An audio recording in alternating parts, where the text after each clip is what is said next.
Hi there, it's Petrinia Speaks, and we're talking mind and setting boundaries. Do you ever feel used by other people? Do you ever feel like you really want to say no, but somehow you end up saying yes?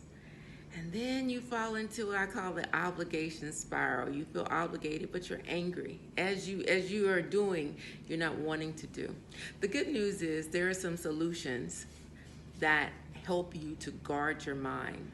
Your mind, imagine when you buy property, right? You put up a wall around it. And that wall is telling people that, this is value, this is sacred. Do not encroach, there will be a penalty.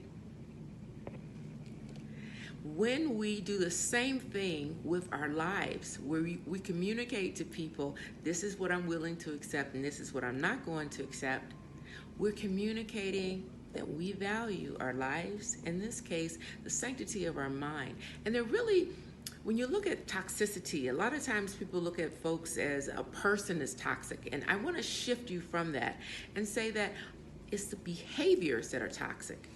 Imagine that. It's the behavior that's toxic because people can choose a different behavior. And once they become aware of that behavior and know that that behavior is you consider it to be toxic to you, then wow. So many times when people have been taking us down a trail and we've been letting them take us for so long and we finally had enough, get enough. And sometimes it looks really ugly because they're like, why is she blowing her top all of a sudden? But it's something you should have said a long time ago. You left it as an unmade decision, unacted thing that needed to be. And when you take that action, what happens? Most reasonable people say, I had no idea that was a problem for you. So what is the lesson here? The life lesson is that toxicity is a two-way street. The person that's coming with the behavior and us who are allowing the behavior, we're both behaving in a toxic way. So what we need to do is draw those healthy boundaries based on our needs and say, you're getting ready to hit the wall. You're at a yellow flag. I'm going to warn you so that it's very, very clear. And we'll be communicating that we value, that we have goals, that we want to keep our peace, and all of those things. That's important. Boundaries are one of the biggest things we can do in self-care. Now, there are 4 different types of boundaries. The first one is emotion. Emotion is, when people bring that negative energy and they're talking about they're in the pity party, they're hit repeat, and every time you see them, they're talking about the same issue.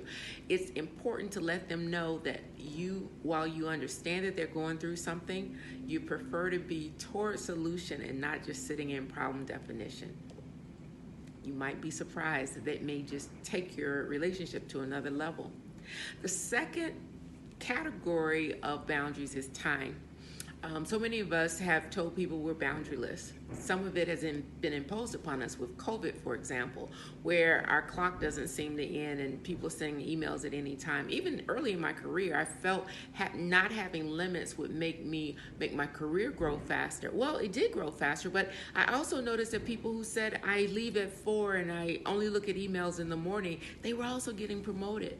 So people will respect boundaries if you begin to set them. They'll see you as a mature, valued person. It's amazing how people will shorten their conversations because they know you have allotted a set amount of time. So topic is the next one, like my weight is a no-go zone for it. And I just let you know, family members, you can't go there. Physical stuff, people need to know your boundaries. So self-love today and keep your mind in the right place. Boundaries.